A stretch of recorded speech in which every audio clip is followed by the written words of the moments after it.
Haha! Welcome back to Bill's Scratch Minigames channel. I'm Bill, and here we make fun, simple, and exciting Scratch games. Just now, you saw a modified version of Plants vs. Zombies, where we shoot zombies. All the images and assets for this game are in the link in the video description. If you want, you can follow along with me and create your own. And hey, if you like it, don't forget to subscribe and share my channel. Your support means the world to me.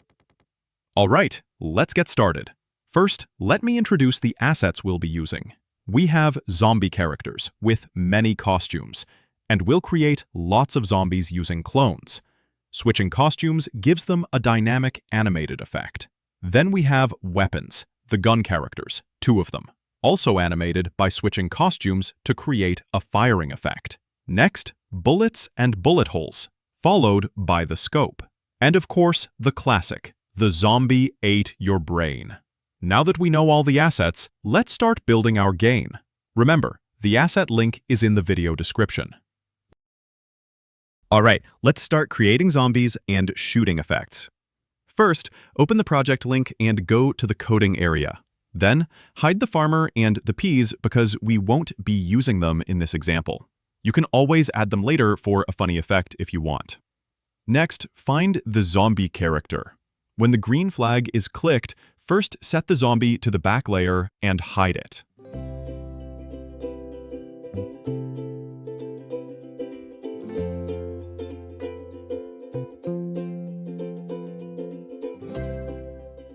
Then, set the zombie to clone itself at random intervals.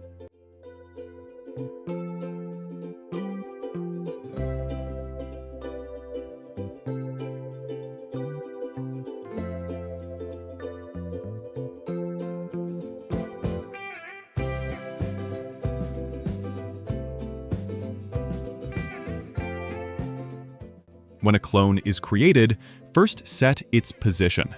Place it on the right edge of the stage with a fixed X coordinate and a random Y coordinate.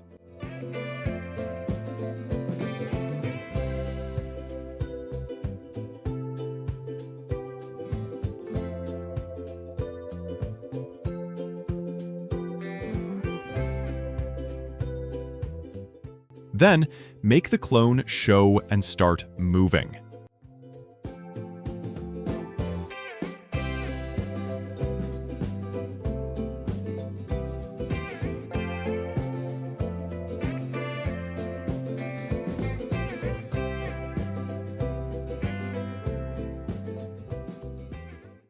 Okay, run it and see what happens.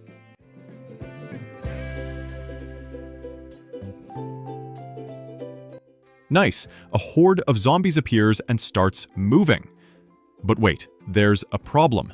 The zombie costumes aren't changing, so they don't look animated yet. Let's fix that by repeating the costume switching to create a dynamic effect.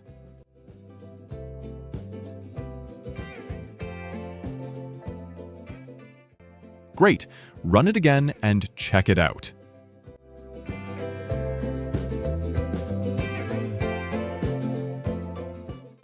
Wow, that looks really good. Alright, the zombie part is done for now. So next, let's make the gun effect. First, choose the gun sprite. The gun has 2 costumes. When you click the mouse, we'll switch between those costumes. Let's start with the basics.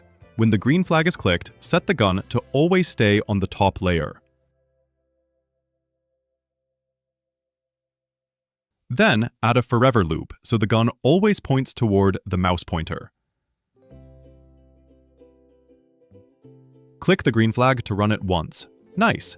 Now the gun follows the mouse. Next, let's handle the click action. If the mouse is pressed down, we'll clone a bullet.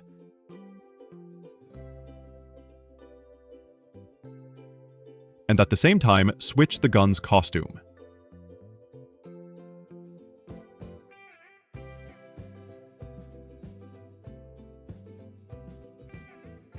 To make the costume switch look like a continuous firing effect, add a short wait block and then reset the costume.